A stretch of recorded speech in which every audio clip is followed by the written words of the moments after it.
Great. So the numbers are, I think we don't really have to set much more of a context. The way that technology and networking is changing our lives is very, very, very fast. And by 2018, we will have more millennials in our workforce than any other generation. So those are the people who have, I think it's the phones. Those are the people who have been born and brought up in an environment of technology and networking. So are we ready as HR to change the way we've been managing, we've been attracting, we've been recruiting, we've been rewarding and recognizing talent? So let us get started and breaking this topic down. We'll start with the hiding and the branding bit. So I will request Apnish, who's been doing a very, very interesting work in this area, to give us some light about how technology and networking is changing the way we hire. Oh, thank you, Esther. Hi, everybody. So before I talk about the benefit of networking and technology on the recruitment and the employer branding part, I'll quickly just run through how a typical recruitment process happens. So once we have a requirement, we get a lot of resumes, so we use a job portal or we use the new age recruitment portals, and then you start filtering them. So you start to look for the skills, their expertise, are they a good organizational fit or not? So you do a behavioral test, you look for aptitude, you look for then you do a verification, you do a ref check. All of these activities involves a lot of manual effort, and there's a lot of cost involved, a lot of time which also gets taken. Typically, we use a Word doc resume which is used, which is more like an advertisement for the candidate. And most of the claims he makes are very difficult to verify. So in the, I would say the first generation of social networking, so the sites which Esther just showed in her video, so there is one huge advantage which has come out of this process, which is in the finding more candidate part. Because everybody has like 130 odd people on your Facebook. You would have a similar number on your LinkedIn and your Twitter profiles. So through a referral route, it's very easy to get connected to a lot of people. So you get a large channel.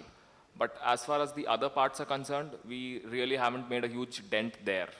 So although we have things like endorsements and recommendations, I don't know how many HR people or the recruiters would really trust that as far as the final recruitment is concerned. Because if I'm sure all of you use LinkedIn here, but I don't know how many of you would have seen a negative recommendation on LinkedIn. It's always positive. And you would have also seen that it's also a you scratch my back, I scratch your back kind of situation. That he's a brilliant person and the other person also that he's a great guy. So in a situation like that, I don't know whether that information is really useful or not.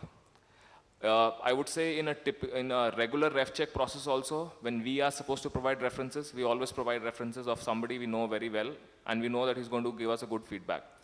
So I would say that this is a part which is kind of broken. It's not fixed properly.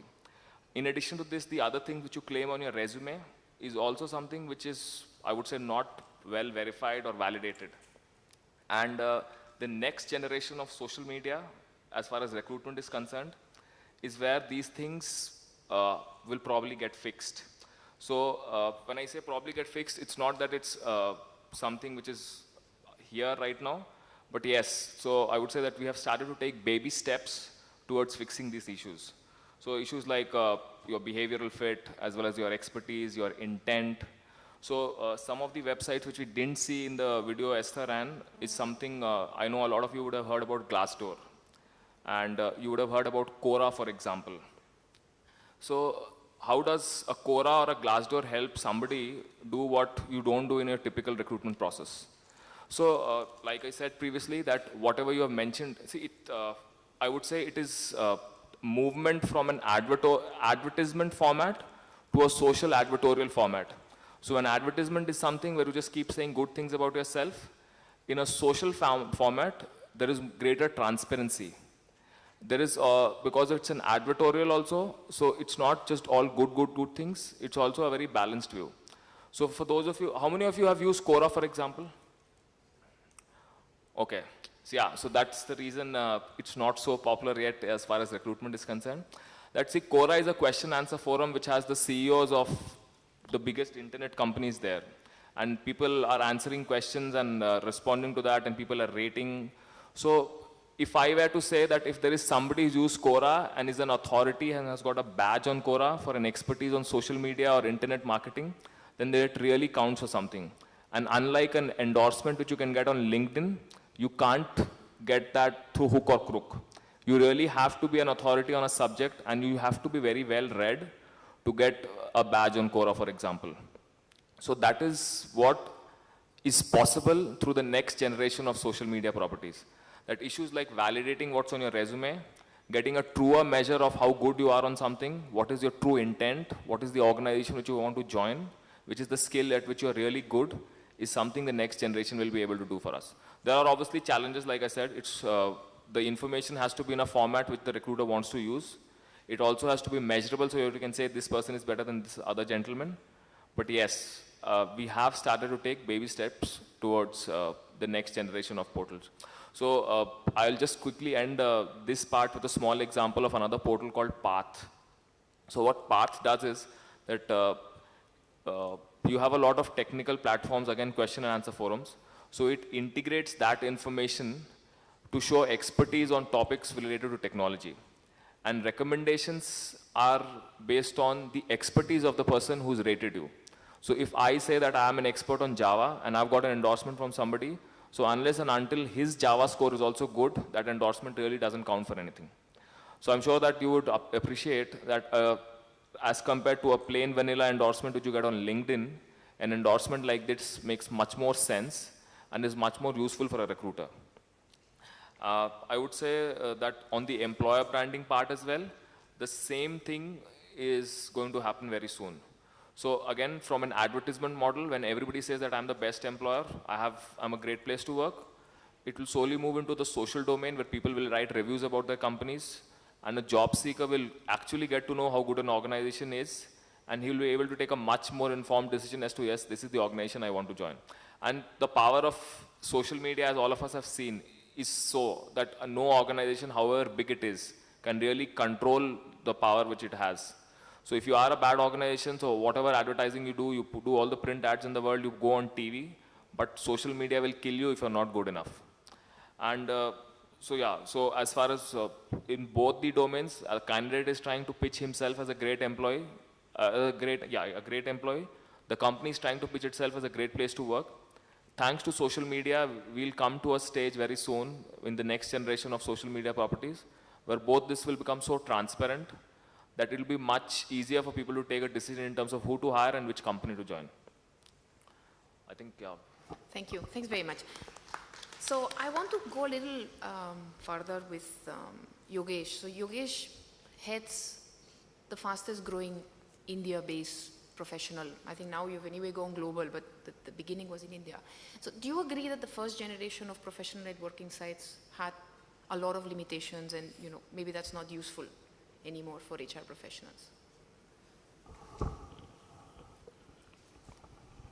Hi. I concur with Avinash on a lot of points, but just want to bring another point, add to him that another name missing out here was apnacircle.com. So,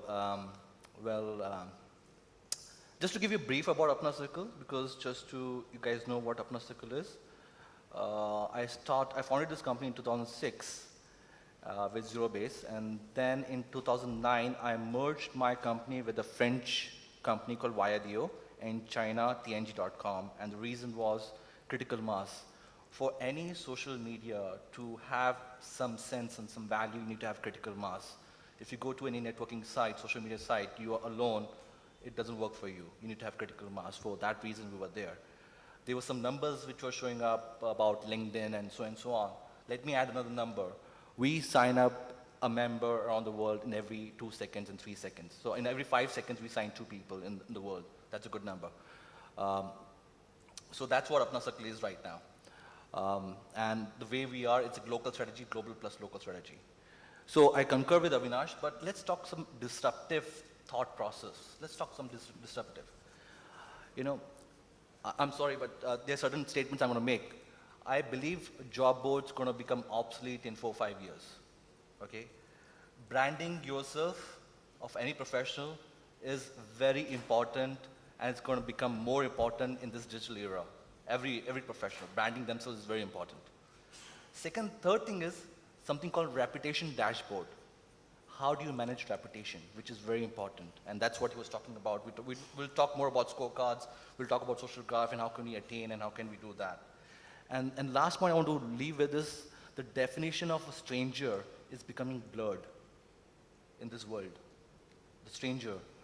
Now, have you heard about Airbnb? I'm talking about not about HR, Airbnb. It's how you let a stranger live in your apartment as a guest and get money out of it. There's something called other social media which, Coach surfing or some. yeah, there are a lot of things which are happening where you let stranger come into your life, and so that's and it's a beautiful thing happening right now.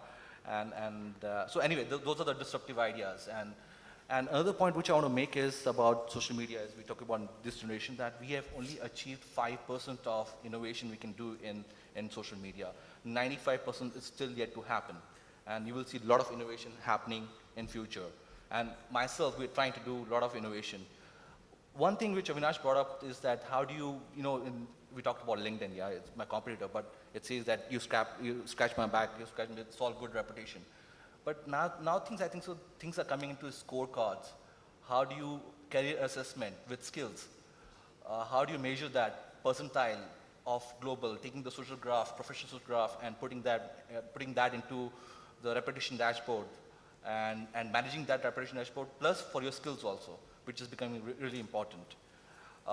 Time will tell how much innovation happens, but I'm a firm believer in social media, and that's why I started this company. Is there any other questions you have? So does it work? So I'm a hiring manager and I have to fill all these jobs and I am overwhelmed and I don't know where to find people. Does it work? It works.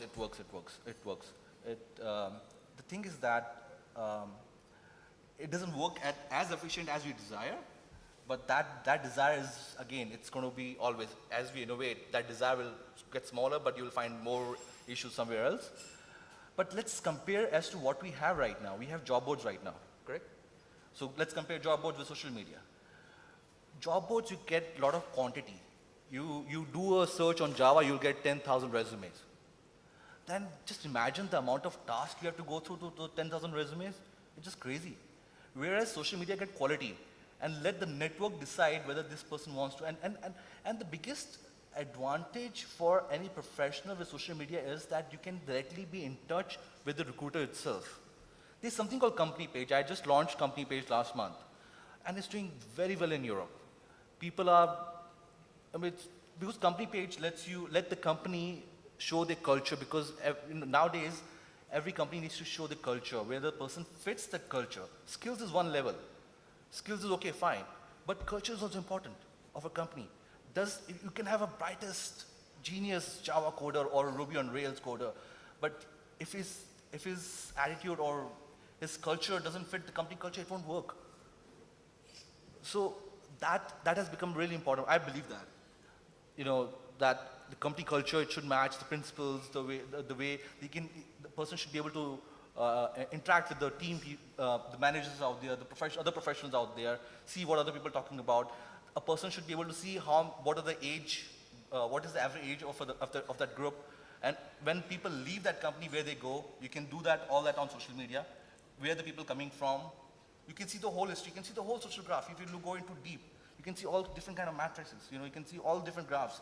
If you're smart, if you know how to use social media, so it works. Very good, thank you, Yogesh.